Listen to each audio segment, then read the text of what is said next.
Kami dari kelompok 7 akan menyampaikan materi K3LH dalam video kami. Sebelum kami lanjut ke materi berikutnya, kami akan perkenalkan diri terlebih dahulu. Perkenalkan, nama saya Nikita Sujatari. Saya sebagai artis kelima. Perkenalkan, nama saya Panji Sendari. Saya sebagai artis keempat. Perkenalkan, nama saya Komo Widya Bakta. Di sini saya sebagai artis ke-1. Perkenalkan, nama saya Niko Bayi Kusmalewi, nomor absen 21. Di sini saya sebagai artis kedua. Perkenalkan, nama saya Komo Martis Aditya. Di sini sebagai kameramen. Perkenalkan, nama saya Khalil Akbar. Di sini saya menjadi artis kedua. Silakan tonton video kami berikutnya. Kami akan menjelaskan materi K3LH. Hai, kami dari kelompok 7. Di sini kami membahas video pertama kami, yaitu tentang cara menggunakan komputer dengan benar atau bisa disebut dengan bahaya-bahaya tempat kerja juga, karena di sini juga terdapat kesalahan dan juga kebenaran tentang menggunakan komputer. Tonton video kami selanjutnya. Cara menggunakan komputer dengan benar. Yang pertama, ketika menggunakan mouse, usahakan agar pergelangan tangan berada pada posisi tidak menggantung atau lebih rendah dari mouse. Usahakan agar posisinya sejajar antara pergelangan tangan dan mouse. Posisi jari tangan usahakan agar selalu lurus ketika indah. Contoh menggunakan mouse yang salah seperti ini, posisi tangan membengkok atau membengkok ke samping. Jika posisi yang benar ini tetap lurus pada mouse. Yang kedua, ada posisi tubuh saat atau sedang menggunakan komputer. Badan pada posisi tegak depan komputer dan jarak pandang antara mata dan monitor sekitar 45-70 cm. Ini posisi yang salah yang membungkuk, dan juga posisi jarak antara komputer dan mata terlalu dekat. Sedangkan posisi ini cukup benar. Posisi badan tegak lurus dan jarak antara layar komputer dengan mata sekitar 45-70 cm. Yang ketiga, ada letak posisi komputer. Bagi pengguna komputer desktop, sesuaikan posisi keyboard, monitor, dan mouse agar dapat mendapatkan posisi yang cocok untuk tubuh. Yang pertama, ada komputer. Ini contoh yang tidak pas. Jadi komputernya ini miring, posisi keyboard juga, dan monitornya, dan mouse. Keyboard dan juga mouse dengan benar. Ini lurus dan juga menggunakan mouse dengan benar, dan sedangkan ini menggunakannya salah dengan menggunakan hanya 2 jari dan juga ini bengkok serta tidak lurus. Yang keempat, ada pengaturan monitor, yang dimana monitornya ini sudah lurus tapi yang dimiliki oleh ini, sedangkan ini tidak. Yang kelima, istirahat sejenak atau break. Yang kelima, ada pun cara menggunakan laptop atau komputer yang benar untuk menghindari gangguan bekerja di depan komputer yang menerapkan prinsip-prinsip ergonomi. Yang pertama, ada pengaturan tempat kursi, tempat kerja, seperti meja yang sudah tertata. Yang kedua, ada posisi kursi, yang dimana kursi ini contoh yang benar, lurus ke komputer, dan sedangkan ini contoh yang sedikit salah. Yang keenam, pengaturan tempat kerja dilakukan untuk mengatur tempat kerja seperti posisi dokumen, telepon, dan mouse sangat penting untuk mencegah cedera otot. Yang pertama, ada gangguan punggung di atas, seperti ini, karena dia bungkuk. Yang kedua, ada mata terasa lelah atau pusing karena terlalu dekat dengan layar komputer.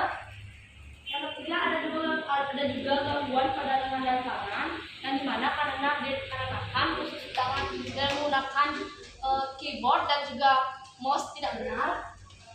Yang kelima, ada gangguan pada bahu dan siku. Yang keenam, ada gangguan pada punggung bagian bawah disebabkan oleh posisi duduk yang salah. Yang ketujuh, ada organ kram atau sakit. Yang ketujuh, penggunaan komputer dalam tuntutan pekerjaan sehari-hari yang sudah menjadi kebiasaan yang mutlak. Disinilah segala teknologi dan informasi berkembang pesat dan menjaga aktivitas bekerja. Beberapa faktor juga yang dapat diterapkan saat menggunakan komputer seperti memperhatikan posisi duduk dan mengatur jarak pandang mata dengan layar. Seperti ini contohnya yang benar, mengatur jarak pandang mata dengan layar dan juga posisi duduk. Sedangkan yang ini cukup salah karena ini terlalu dekat dengan komputer dan juga posisi duduk yang salah.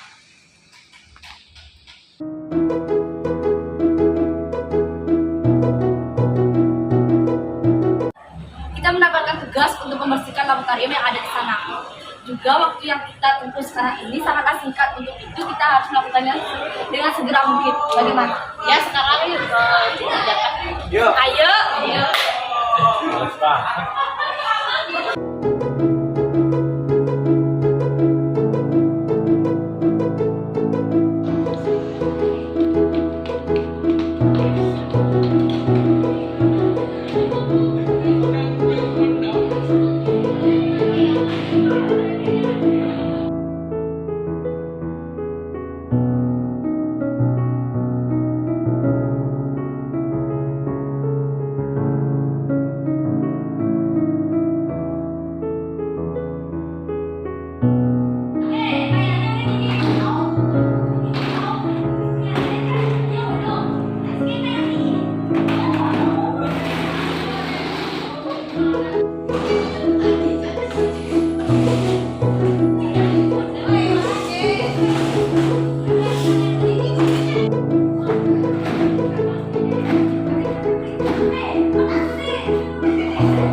Hanya diisi ini saja, ini belum cukup. Ini perlu diobati oleh ahli medis. Untuk itu ini bawa penunjang ke puskesmas.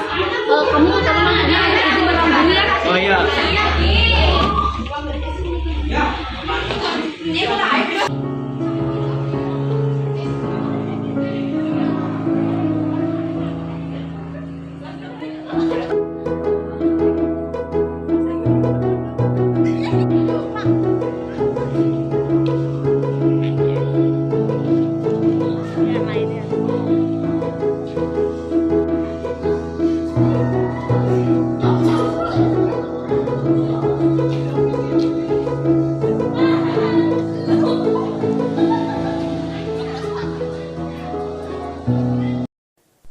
Selamat datang di media pembelajaran Kesehatan dan Keselamatan Kerja atau biasa disebut dengan K3. Pada materi ketiga ini kita akan belajar tentang alat pelindung diri.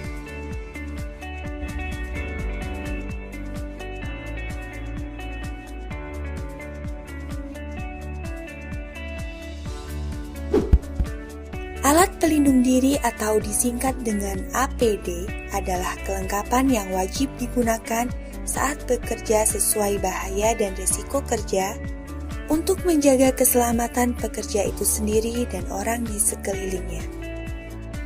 Berikut ini adalah jenis-jenis alat pelindung diri. Yang pertama, alat pelindung kepala yaitu berupa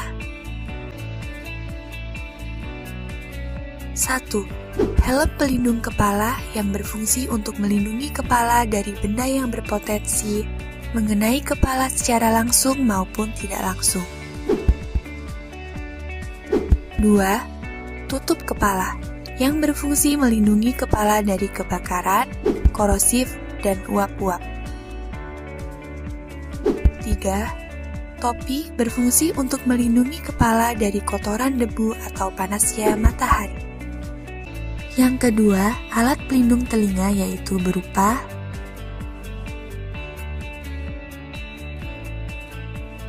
penutup telinga atau penyumbat telinga. Guna melindungi telinga dari sumber suara yang cukup tinggi, diperlukan penutup telinga. Hal ini dimaksudkan karena telinga tidak mampu menahan suara dalam intensitas yang tinggi dan memekakan telinga. Yang ketiga, alat pelindung badan yaitu berupa Rompi keselamatan kerja yang berfungsi untuk mencegah terjadinya kecelakaan dan berguna untuk melindungi seluruh atau sebagian tubuh dari percikan api, panas, dingin, cairan kimia, oli, dan lain-lain. Yang keempat, alat pelindung pernafasan yaitu berupa masker atau respirator yang berfungsi sebagai alat pelindung pernafasan dan penyaring udara yang dihirup saat bekerja di tempat yang memiliki kualitas udara buruk. Misal berdebu, beracun, dan sebagainya. Yang kelima, alat pelindung tangan yaitu berupa sarung tangan berfungsi sebagai alat pelindung tangan pada saat bekerja di tempat atau situasi yang dapat mengakibatkan cedera tangan. Keenam, alat pelindung mata yaitu berupa kacamata pengaman pada pekerjaan pengelasan maupun pekerjaan permesinan perlu menggunakan pelindung mata. Berfungsi untuk melindungi mata dari percikan api ataupun serpihan dari besi. Yang ketujuh, alat pelindung kaki yaitu berupa sepatu pelindung berfungsi untuk mencegah kecelakaan fatal yang menimpa kaki karena tertimpa benda tajam atau berat, benda panas, cairan kimia, dan sebagainya. Oleh karena itu, alat pelindung diri juga harus memenuhi standar teknis yang ditentukan oleh pemerintah. Secara garis besar, penggunaan APD ini tidak dapat melindungi tubuh secara sempurna.